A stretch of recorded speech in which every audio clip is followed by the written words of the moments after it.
How to unblock someone on Knives Out.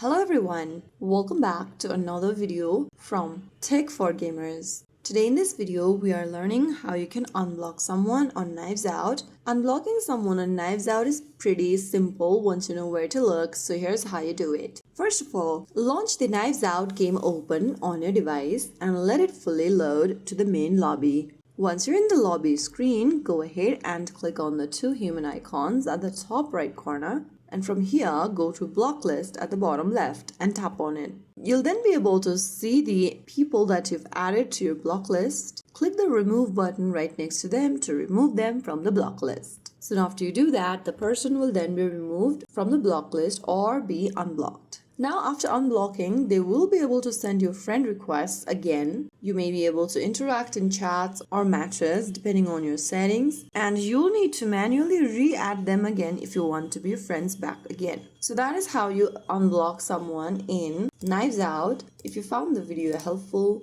don't forget to like, share and subscribe to our channel. I will see you again in the next video. Stay tuned and thanks for watching.